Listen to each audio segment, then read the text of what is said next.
Hi friends, how we doing? It's March the 14th, 2025. Yesterday and the day before and the day before, I got to watch all my retirement income drop by about 20,000 a day, $20,000.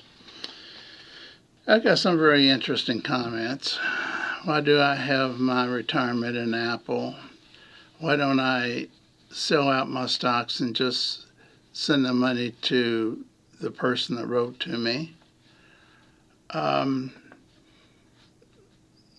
Basically, since I'm an old man, I should have known better than have most of my stocks in Apple and other giants. Well, they all took off today. I answered all those questions, by the way, on the internet. um, Apple is my biggest holding. It went up. I think it closed at about $3. It went up $2.13 today. It had been dropping greatly, but that was just because of political um, um, talk about not selling to China and also not having AI, artificial intelligence, out as soon as they would help. That lasted for a day or two. It knocked me down 3 days in a row. Today's we're going back up. Everything was down yesterday that I had, and I won't name them all because they're much smaller shares, and I don't want to make recommendations. Um, I will make two that I particularly like, but I'm not recommending them. And both of them were down yesterday, of course. Three. Um, First of all, I wanted to answer this gentleman's question about Apple. I said, when you tiptoe back into the market after a fall like this, you may just want to buy one share and see if it goes up or down in price. And then if it starts going up or down, you decide whether you want to buy more at that time. I'm the type that if I see it going up, I will buy more. If I see it going down, I will back off because I don't know where the bottom is.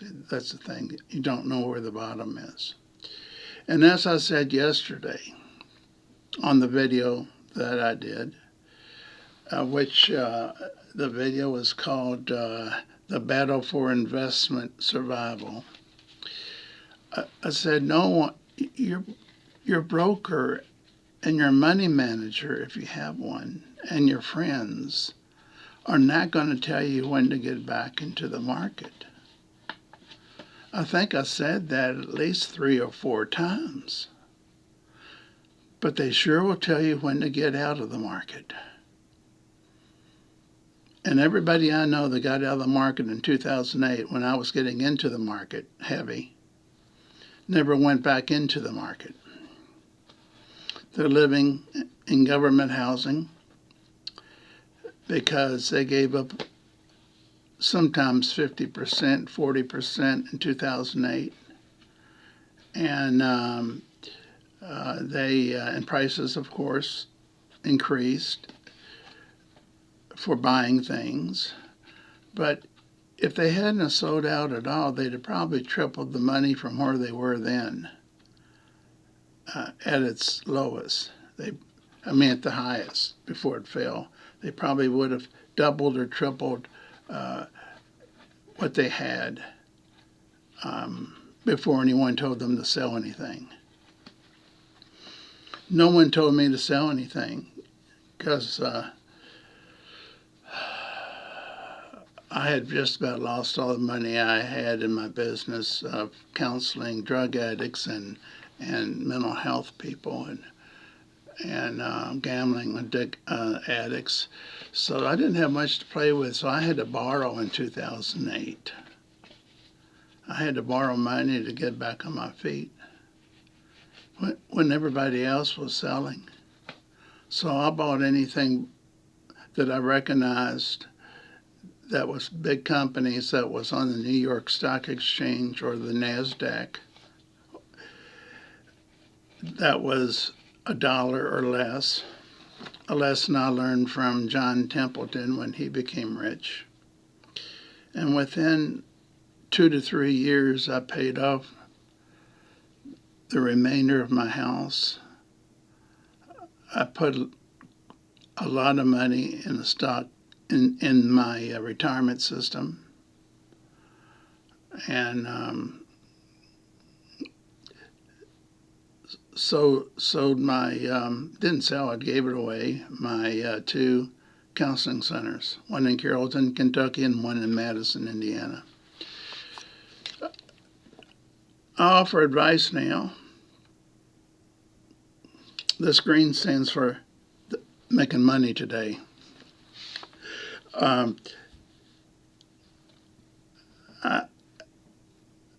won't repeat what I said yesterday, but I guarantee it's worth listening to. I think only about 35 people have viewed it so far, but I had several hundred view the one the day before about the stock market crash. That's when I first noticed everything I had was losing 20,000 a day. Okay, so here's what I meant by buying one share of Apple, and that's just the lowest you can go.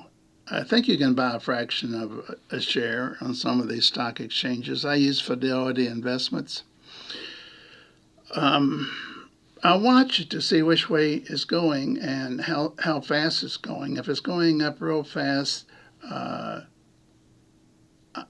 may just buy a little at a time, another share.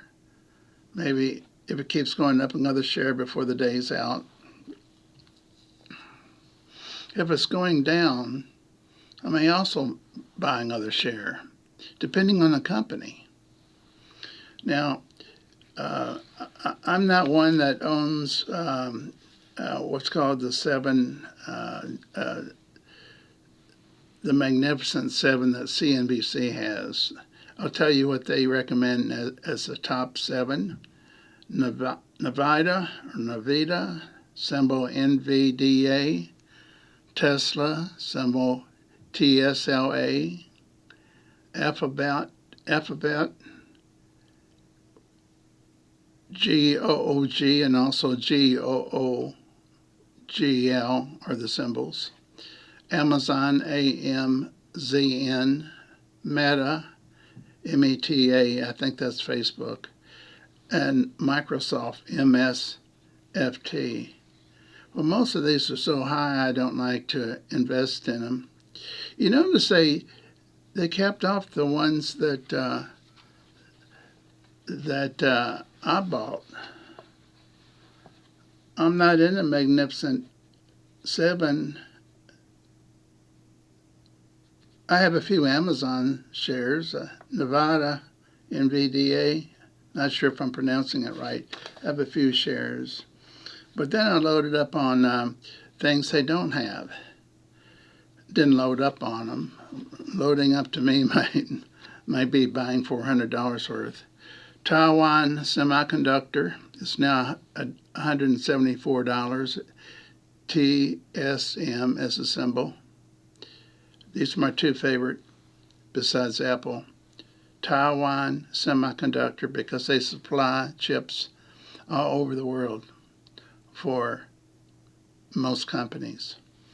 Broadcom, same reason I bought it, and Broadcom makes chips. The symbol is AVGO.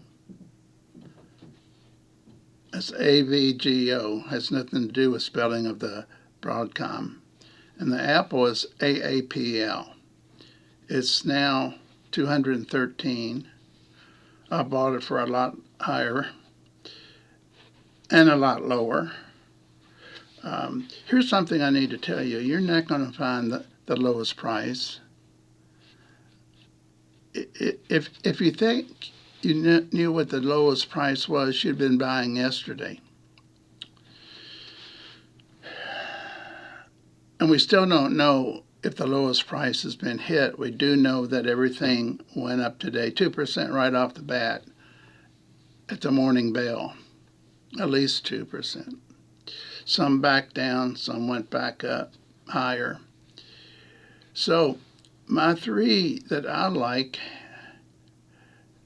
Taiwan Semiconductors, Apple, and Broadcom. But then there's two mutual funds.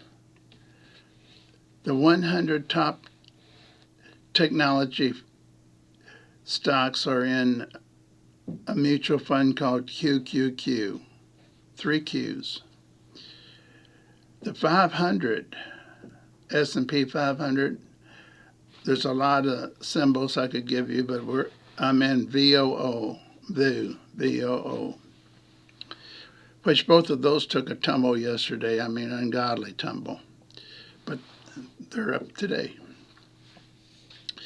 Now, I just wanted to confirm what I said yesterday, that when the stock market, it's like a roller coaster. We want it to go up, but then when it goes down, you know how it feels on a roller coaster? When you go down, you put your arms out, you think you're holding tight. You're just hoping to goodness sakes you don't fly out of your seat. That's why I said yesterday, put the seatbelt on yesterday. Because when the stock market takes off, it is going to leave you at the bottom. If you don't have that seatbelt on, you won't be able to hang on. Well, you won't even have it on. So you're sitting there at the lowest, waiting for the stock market to move up, and it's moved up overnight, but you don't know it because the opening bell doesn't open till 9:30. And you see all these high prices. Most of mine was up $6 to $12 today over yesterday. Now, it being a Friday, that's the only thing that scares me. Too much can happen over the weekend. So I'm not suggesting anything except that I believe we're going back up again on the roller coaster. And there may be some false starts. It may go back down on Monday, depending if there's a war that breaks out or if we give too much money away to other countries, or if we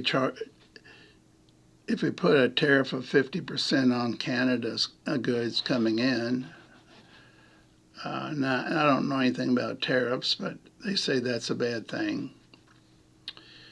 So I just wanted to explain two things. Number one, why I said I would only buy one or two shares of a stock at this point so I can see which way the market is going to move. And when it moves, it's liable to really take off. So you might want to be prepared to really load up a few at a time, not 50 shares at a time or 100. Some people do. I've done it before, and guess what? I'm holding a lot of near zero a share stocks, and they were good stocks when I bought them, but they were small stocks. Unnamed when I first started this, the Magnificent Seven, but they forgot two because they were giants. So you have two giants, which I'm going to give you the names of, maybe three giants.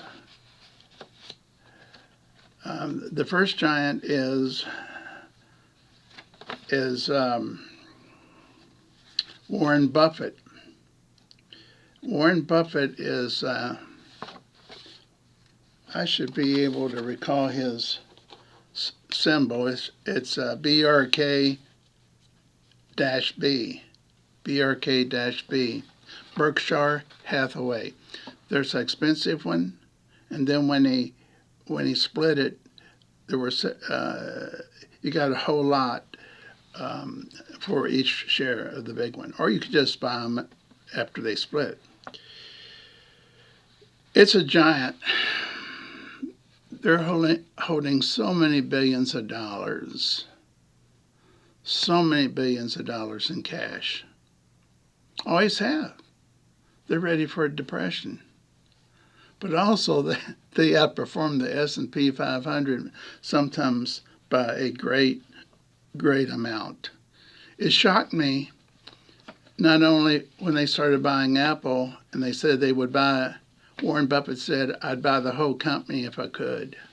Because every time he goes into a place to eat, everybody's got their Apple phone out, their iPhone.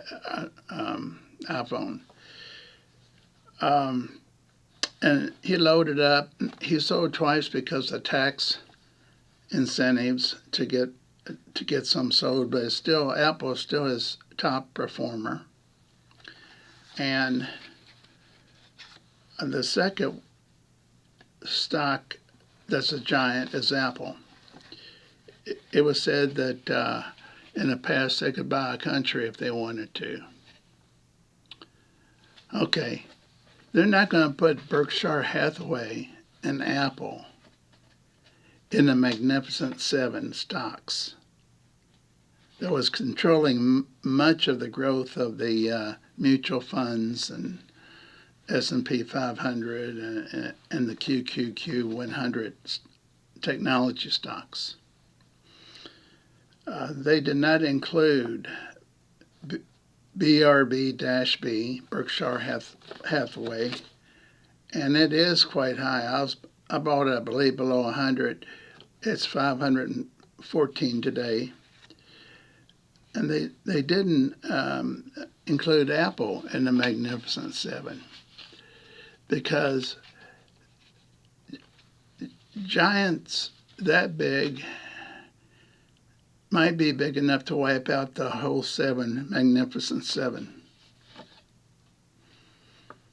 That's my view. Otherwise, why then they include them and call them the Magnificent Nine? But the up and coming that I'm really watching closely and adding a share once in a while is Broadcom. AVGO's the symbol. Taiwan Semiconductor, 174 right now. Apple, 213.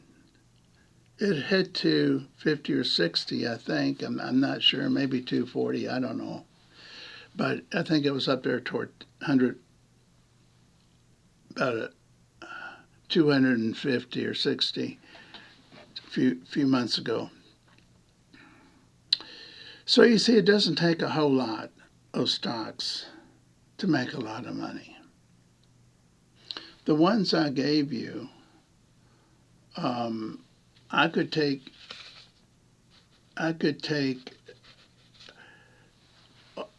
7 things. I'd want 2 mutual funds, the QQQ that has 100 stocks in them, S&P 500, which is VOO. That in itself would give me a steady stream of income the rest of my life. But then if you want some race cars in there, some giants, I've named those already. Well, if you got anything out of this, you can hit like. If you like my style of delivery and maybe going back to past videos and updating them like I did yesterday's video, feel free to subscribe. I'm amazed that there's over 400 people that subscribe to me. Most people don't subscribe to people that wear green hats on a green day in the stock market. I hope I helped you.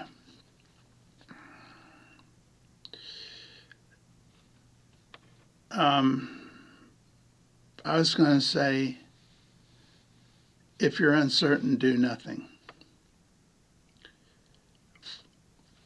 until you sort things out and do research on Google on different stocks. Don't buy anything I mention till you do research. I'm not recommending them. I'm telling you I own them. And I've done research and I need to do more research on each one because each day things change. There's competitors out there, especially in the chip company. Everything's run by chips. So I could list a few more that I have. That Palantir, defense stock, blocks um, people from hacking the government and other places, other companies. Palantir, I don't know what their symbol is. I don't think I have it on my list, but that's a new one I picked up. I used to say you only need seven. You only need seven securities. In that, I would say two mutual funds, QQQ and VOO. That gives you everything, just about. Not the baby companies that are sprouting. And then five giants and the baby giants, which I gave you the symbols for. And there's some more that I could give out that I own. I am not recommending them. Remember that, I'm not recommending them. I'm just telling you what I have, why I was able to retire early, how I lost all my money in 2008, and I'm back on the saddle again. So, thanks for tuning in. Leave any comments you care to. I'll try to answer them if I don't get hundreds. I can I can handle 10 to 20 in one day. And I try to, if appropriate, write more than one sentence. I sometimes write a paragraph. Okay, that's it for now. I may do another one tonight. And you have a great day.